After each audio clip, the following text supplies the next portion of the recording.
Good morning po mga Cubs! Welcome back po sa aking channel. So for today's video ay pag-uusapan po natin ano ba ang mga dapat tandaan bago mag-start sa paghihito business. So ito po ang karamihan na tinatanong sa atin sa comment section. So napaka-interesting po ng topic na to. So mahalagang pag-isipan muna bago sumubok sa pagninegosyo. Lalo na sa pagnenegosyo ng hito. So ito po yung topic natin ngayon. So kung interested po kayo sa video na ito, tapusin nyo na lang po hanggang sa dulo at kahit paano makakapagbigay po kami ng idea bago kayo mag-start sa hito business. So ito po, wala na po tayong intro. Umpisa na po natin. Let's go! So mga dapat tandaan bago mag-start sa paghito business. Number 1. So, ang number 1 po natin, passion mo ba ang paghihito? So, question po yun, Yes po, passion. So, napaka-importante po nito, Lalo na kung ikaw ay magbi-business at masaya ka sa ginagawa mo at bukal sa loob mo ang pagbi-business nito, hindi ka napipilitan or nagbi-business ka lang tapos papatrabaho mo lang sa iba. Sa bandang huli, pinasa mo lang yung kagustuhan mo para makapag-start ka ng business. And then, later on, hindi ka na tumutok or hindi ka na nagbigay ng oras sa business na ito, So, marami pong case na ganyan. So, ang possible po niyan, hindi po pwedeng, hindi lumago yung business or may pwedeng malugi kasi hindi nyo po linya yung business, pinasok nyo, kumbaga. So, tapos hindi nyo na pag-aralan. So, may mga possible pong ganun. So kung passion mo ang pagiging fish farmer, hands-on ka, at masaya ka sa trabaho na yon, nag-enjoy ka, so number 1 po yung passion, lalo na kung papasokin niyo po yung business nito, Huwag kalimutan din po kung passion mo ang paghihito or any type of fish business na naangkop sa iyong personalidad, ay importante po na malaman. So yun po yung number 1 natin. Okay? Mga dapat tandaan bago mag-start sa hito business. Number 2. Paano ba kikita sa paghihito? Okay, ito po yung katanungan natin. Papasok sa mind nyo. Importante pag-isipan po muna yung target market nyo at ang pagmumulan ng kita. Tandaan, sa lahat ng business, importanteng mag-market research. Mag-check muna kayo sa area nyo. Magkano ba yung mga farm gate price ng hito? Magkano ba ang presyuhan sa palengke? Magkano ba ang presyo sa ihawan? Gaano karami ang bumibili sa lugar nyo? At syempre, gaano ba karami yung kumakain nito? And so on. So dito pumapasok, kung magtatayo ba ako ng ganitong negosyo, papatok ba sa masa? So yun po yung kailangan na itanong nyo sa sarili nyo at kayo mismo ang makakasagot niyan. Marami bang bibili nito? Gaano ba karami ang kakompetensya sa market nyo or sa area nyo? So, kayo mismo ang makakasagot niyan. Lalo na pag nag-action na po kayo sa lugar nyo, iba't iba po kasi ang presyo natin sa lugar. May mataas, may mababa, depende po sa demand sa market. Kapag mataas ang demand at mababa po ang supply ng hito, mataas po ang presyuhan nito.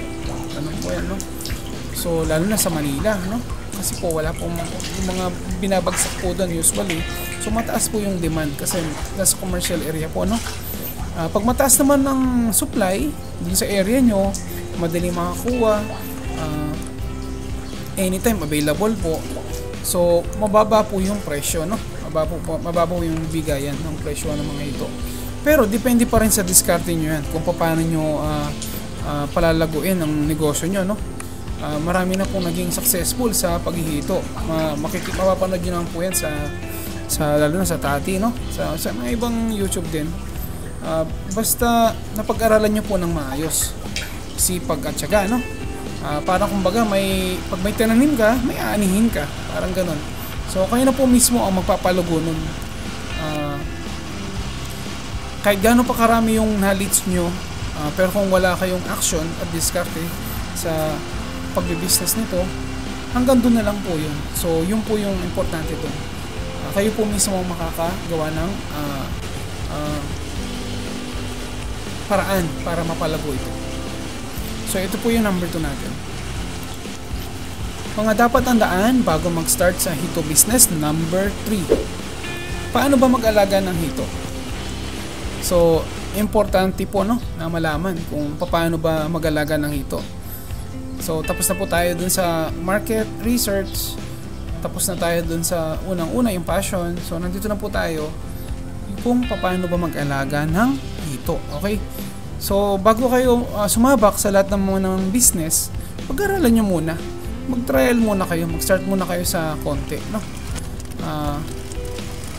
start muna kayo sa maliit na pan, or meron naman po nabibili ngayon na trapal lang. Pag-attend kayo ng mga seminar sa BFAR. Nowadays, marami na rin po mga na-videos, saka mga free seminar patungkol sa hito. Nagiging demand na rin po sa market, lalo na sa YouTube. Balikan nyo lang din po yung mga videos ko, kahit paano nakakapagbigay naman po kami ng idea para paano kayo makapag-start sa hito at mga technicalities na experience na po namin, kaya sinashare po namin sa inyo. May mga information po kami na makukuha nyo or makakadagdag din sa kaalaman nyo. So kayo na pong bahala kung gusto nyo i-apply yun or hindi, wala pong problema. At marami na rin po ang mga mentor na pwede kayong tulungan, lalo na kung alagaan ng hito sa fingerlings, marami na rin po ang mga naging successful sa business na to, lalo na basta binigyan nyo ng oras at pag-aaral nito. Trial lang ng trial, ganun. Tututukan nyo, talagang mapapadali ang business na ito,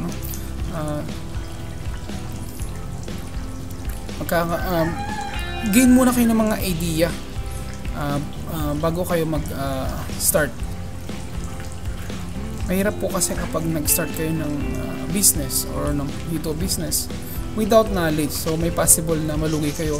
Sayang naman ng oras at pera, Pero hanggat maaari, iwasan po natin yung kung may paraan naman para matuto, nasa sa inyo na po yun. Bigyan nyo po ng time para tutukan at pag-aralan muna yung paghihito bago kayo mag-start. So ito po yun, number 3 natin. Mga dapat tandaan bago mag-start sa hito business, number 4. So anong resources ang kailangan mo sa paghihito? Okay. So meron na kayo knowledge. So ngayon kailangan mo naman mga resources, okay, para makapag-start. So, syempre, kung maghihito kayo, dapat meron kayong mga pagkukuhanan ng fingerlings. Okay, yung number 1 po yan. Depende kung anong business papasukin nyo. Pwede rin po kayo mag-breed ng hito. Pwede kayo magbenta ng fingerlings para hindi na kayo bumili. Malaki din po yung kitaan doon. So, option nyo lang po yun. So, kung may available na quality fingerlings naman sa area nyo at subok na at affordable, kayang palitan kahit gaano karami pa yung mortality, at malaking advantage po yun kung mag-i-start po kayo ng hito business. May pagkukunan po kayo ng kumbaga binhi, so after nun, kailangan nyo rin malaman yung source ng water nyo para sa pan. Meron bang available ba na pagkukuhanan ng tubig sa panyo kung magpapagawa kayo, Karamihan po, deep well, irrigation, nawasa, yan. Yan po yung pwede maging source ng water. I-test nyo lang din po yung water quality sa area nyo kung okay ba para sa hito. So may mga parameters po yan. Okay? Check nyo lang din po yun sa mga previous video ko. Siyempre, after nun, kailangan malaman nyo rin yung source ng pagkain ng hito. So, importanteng malaman po kung saan kayo pwedeng bumili ng feeds para sa mga alagang hito natin. Yung papakain nila. Siyempre, kung may alternative kayo na pwedeng pagkuhanan, like sa amin, meron kami pwedeng kuhanan ng ng isda, hasang, fresh bitukan ng tilapia. So, nakakadagdag na rin sa sa pakain po, additional. So, kailangan nyo rin po malaman yung source ng vitamin, yung mga maintenance, para sa mga hito. So, available naman po yan sa Lazada sa ngayon. Pwede po o sa online. Pwede kayo magpa-deliver. Kunyari yung Nitrofix, yung molasses. So available na po yan. Pwede lang kayo mag-order sa online. Asin, yan, madali na lang po yung mga iba.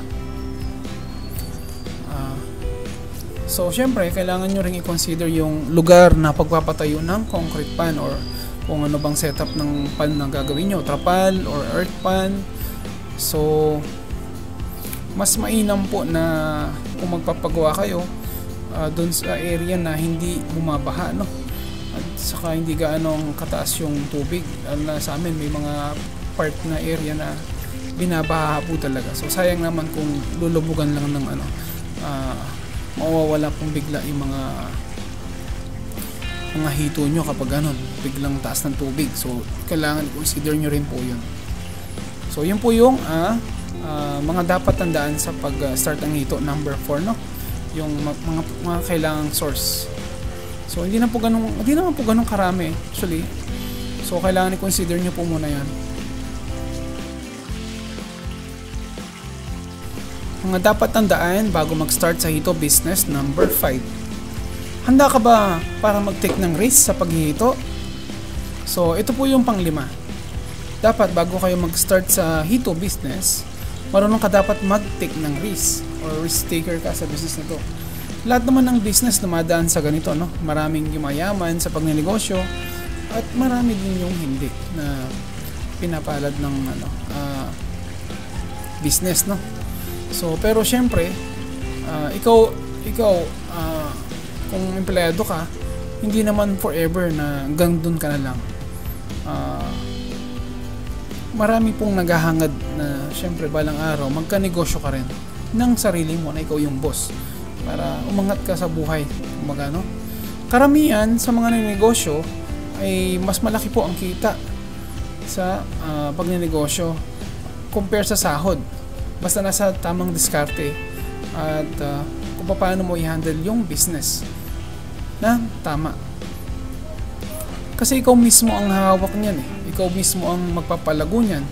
Basta nasa tamang mindset ka at masunod yung mga nabanggit sa number 1 hanggang 1 to 4, sapat na para makapag-start sa paghihito.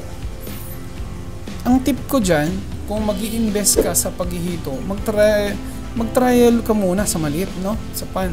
Like trapal, maglagay muna kayo kahit ano lang.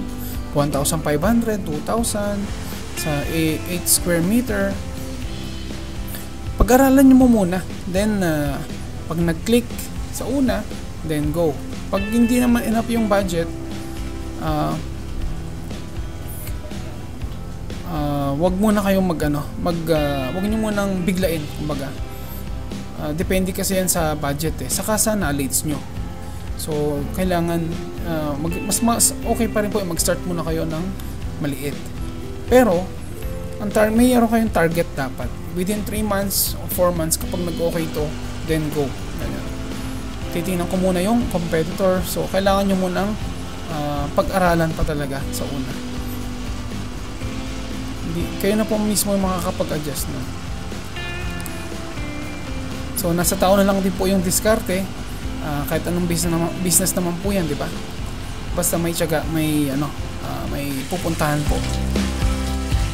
So yan po yung mga 5 dapat tandaan bago kayo mag-start ng hito business. So kung may marirecommend pa po kayo, no, na maliban dun sa mga nabanggit ko na 5, ay comment down below lang po para malaman din po natin. At kayo mismo, yung mga nagbe-business na ng hito or kahit anong fish farm pa yan, alam nyo na po na dumaan kayo at dyan sa mga 5 nabanggit na yan. Hindi po natin lahat pero karamihan po, pinagdaanan nyo po muna yan. Experience, importante po yan. So sana po nakatulong tong video na ito. Lalo na sa mga nagbabalak na mag-hito business. Gusto lang namin po i-share ang mga na-experience po namin ng una at ang mga susunod pa na pwede namin ibahagi sa inyo ay i-share po namin. So kung nakatulong po ang video na ito ay huwag kalimutang mag-subscribe at like na rin ang munting channel ng CubsFarming.tv At kita-kits po sa next video. Happy farming and God bless po kayong lahat. Bye-bye!